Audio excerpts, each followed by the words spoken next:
Bonjour à toutes et à tous, et bienvenue sur notre chaîne. Aujourd'hui, nous allons plonger dans l'un des conflits les plus explosifs du showbiz français. Le choc autour de l'héritage de Johnny Hallyday, où l'amitié, la loyauté et la mémoire d'un mythe du rock se confrontent à la réalité impitoyable de la succession.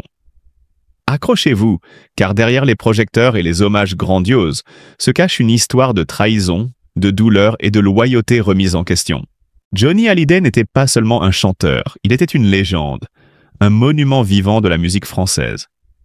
Sa vie a fasciné des millions de fans, mais ce sont les derniers instants de sa vie, et surtout ce qu'il laisse derrière lui, qui déclenchent aujourd'hui une tempête médiatique. Parmi ceux qui ont accompagné le rocker pendant des décennies, Eddie Mitchell occupe une place unique.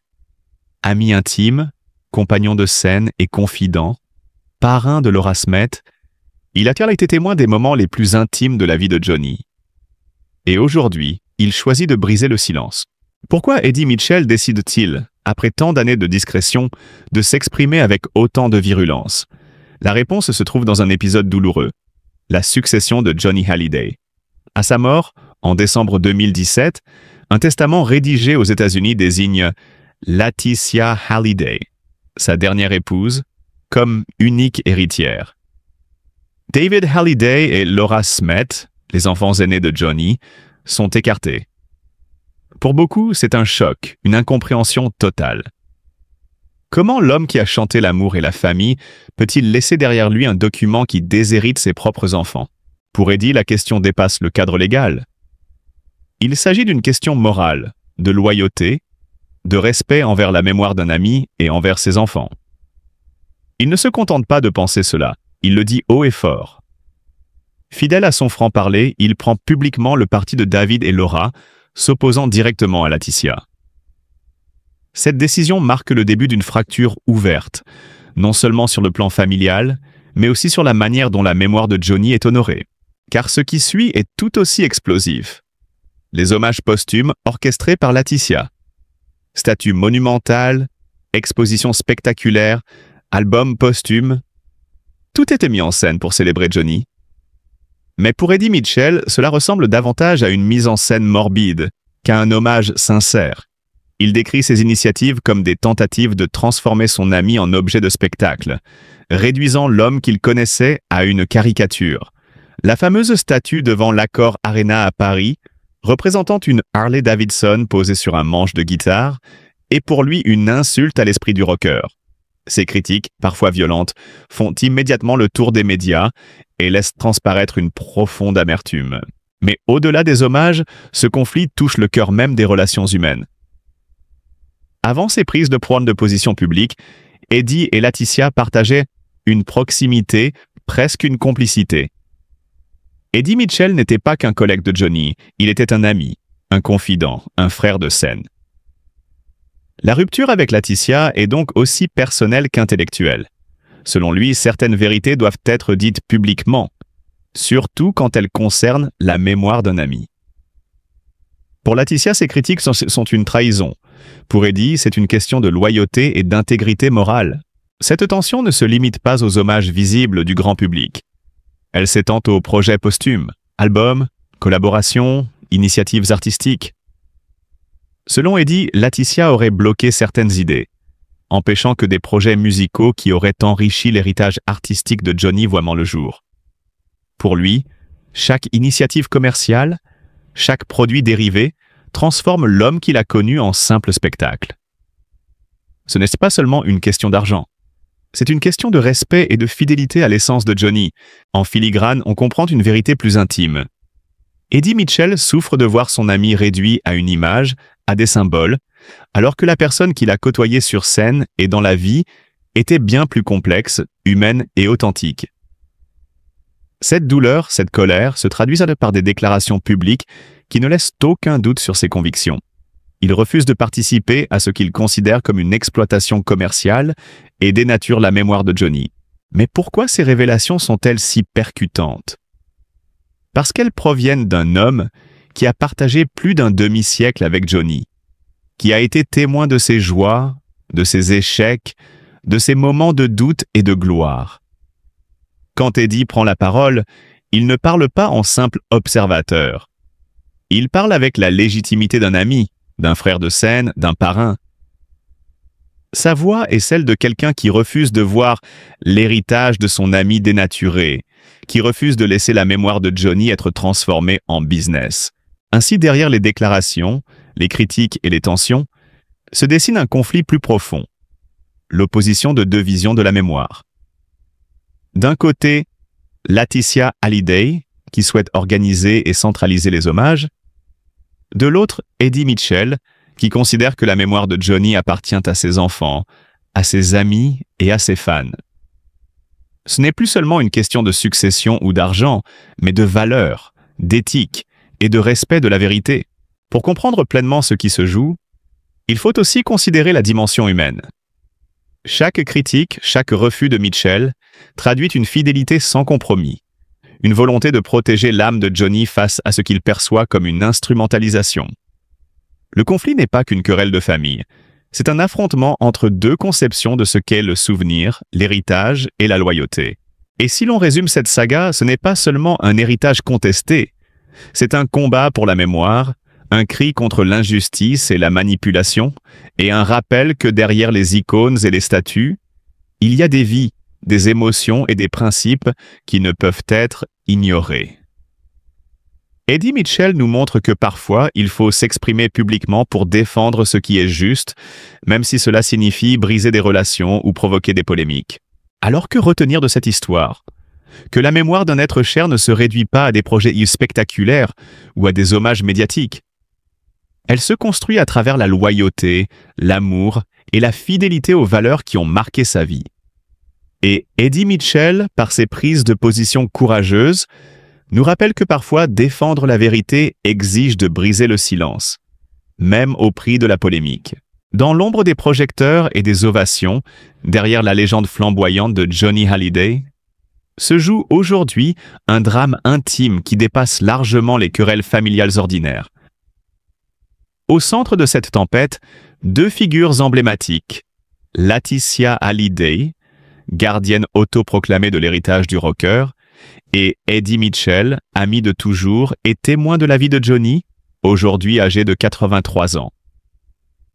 Leur conflit, loin d'être anecdotique, révèle une fracture profonde entre deux visions irréconciliables, celle d'un héritage sacralisé par le spectacle et celle d'une mémoire préservée dans son authenticité. Laetitia se voit comme la dépositaire légitime de la légende, convaincue que Johnny ne saurait appartenir à une seule personne, mais à une famille étendue et à tout un pays. Son engagement s'exprime par des expositions grandioses, des albums posthumes, des statues monumentales et une multiplication d'événements célébrant son nom. Pour ses soutiens, elle entretient la flamme de Johnny dans la culture populaire. Mais pour Eddie et d'autres voix critiques, cette approche ressemble à une transformation commerciale, une marchandisation de l'homme qu'il a connu comme ami et artiste. La mémoire de Johnny, selon lui, ne devrait jamais devenir un produit à consommer. La divergence entre Eddie et Laetitia dépasse le simple désaccord esthétique. Elle touche à des principes fondamentaux. Qu'est-ce qu'un hommage authentique? Et jusqu'où peut-on aller dans la mise en scène de la mémoire d'un être cher? Eddie observe avec consternation les statues plantées devant les salles de concert et les expositions qui, selon lui, dénaturent l'esprit de Johnny. « Ils font ce qu'ils veulent, mais sans moi », lâche-t-il, avec une franchise brutale qui trahit autant la colère que la douleur. Chaque mot résonne comme un cri contre une instrumentalisation de l'amitié et de la fidélité qui l'ont uni à Johnny pendant plus d'un demi-siècle. Les tensions s'intensifient que lorsque l'on aborde les projets posthumes. Des duos, des reprises, des collaborations musicales sont bloquées, semble-t-il, par des décisions de Laetitia. Eddie s'interroge, pourquoi limiter la portée artistique de Johnny pour des raisons privées? Ce conflit met en lumière une question universelle et délicate. Comment honorer une légende sans la transformer en marchandise? Laetitia argue qu'elle agit pour maintenir Johnny vivant dans la mémoire collective et transmettre son héritage à ses filles. Eddie, lui, refuse de réduire le souvenir d'un ami et d'un artiste à des statues et des albums lucratifs. À 83 ans, Eddie n'a plus rien à perdre. Son âge lui donne une liberté nouvelle, Il peut parler, dire ses vérités, même si elles froissent. Après des années de silence, il choisit de briser la façade, non par stratégie médiatique, mais pour protéger l'essence de l'homme qu'il a aimé et respecté. La dimension personnelle est incontournable. Johnny n'était pas seulement un artiste. Il était pour Eddie un frère, un confident, un compagnon de route. Voir sa mémoire transformée en spectacle provoque une blessure profonde, un mélange de colère et de désillusion. Et il y a cette urgence presque palpable. Eddie sait que le temps joue contre lui. Les versions officielles, les monuments et les discours risquent de figer une image simplifiée de Johnny, effaçant l'homme derrière la légende. Parler aujourd'hui, c'est tenter de rétablir un équilibre, rappeler que Johnny était avant tout un être humain, avec ses enfants, ses amis, ses valeurs. Ce n'est pas une posture d'opposition pour le plaisir de la polémique, mais un acte de fidélité, une défense de la vérité face à la récupération et à la mercantilisation de la mémoire. Dans ce conflit, on lit une leçon universelle sur la postérité et la loyauté. L'héritage d'un artiste n'appartient pas seulement à ceux qui le dirigent après sa mort, mais à tous ceux qui l'ont aimé, compris et suivi.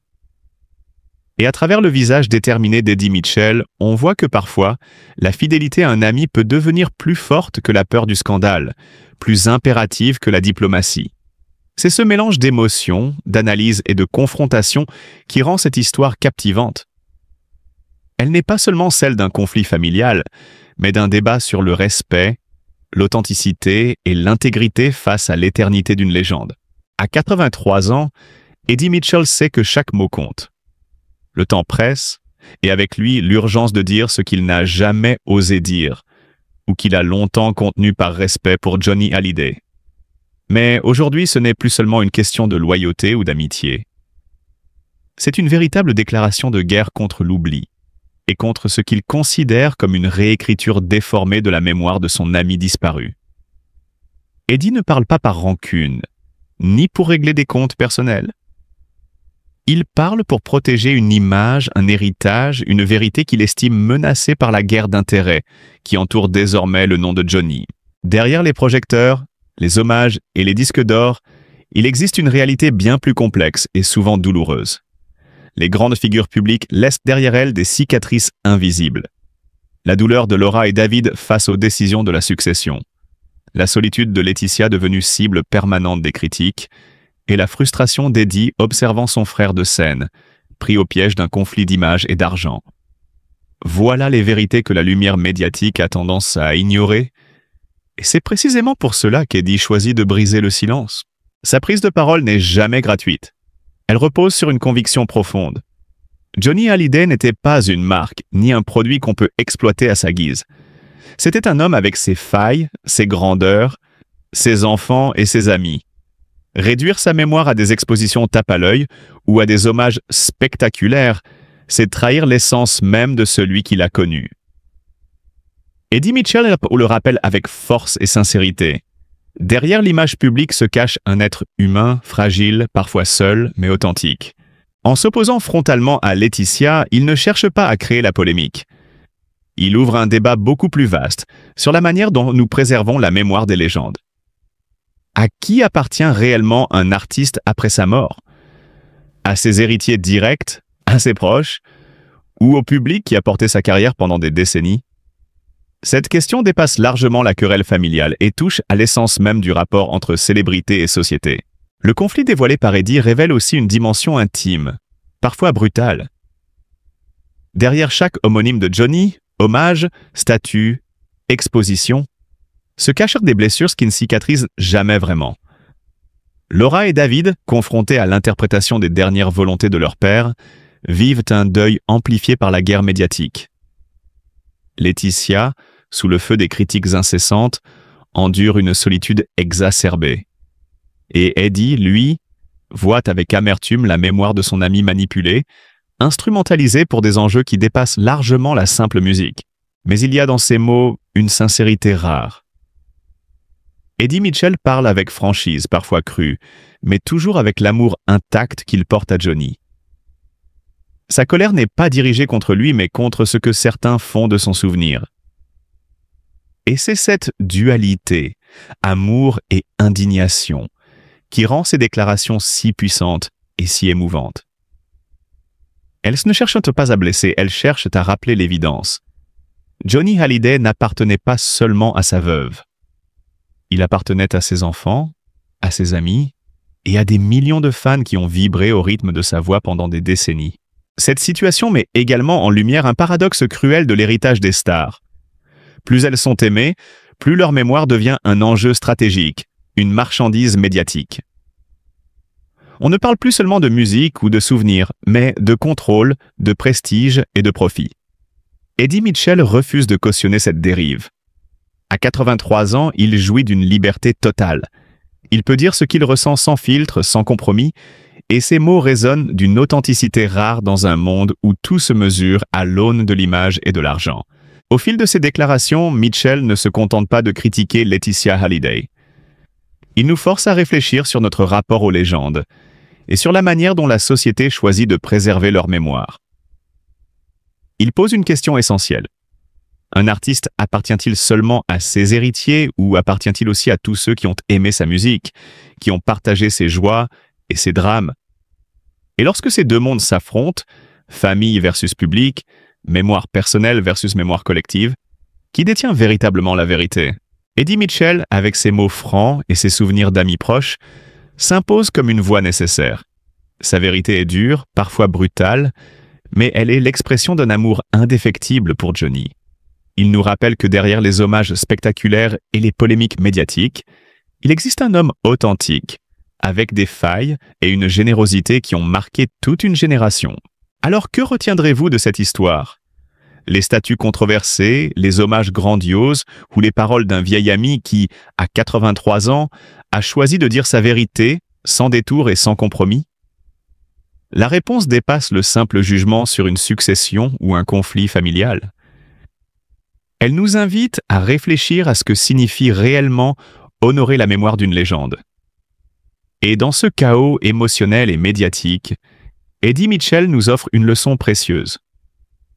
L'amitié, la fidélité et l'authenticité restent, quoi qu'il arrive, les plus grands héritages que l'on puisse transmettre.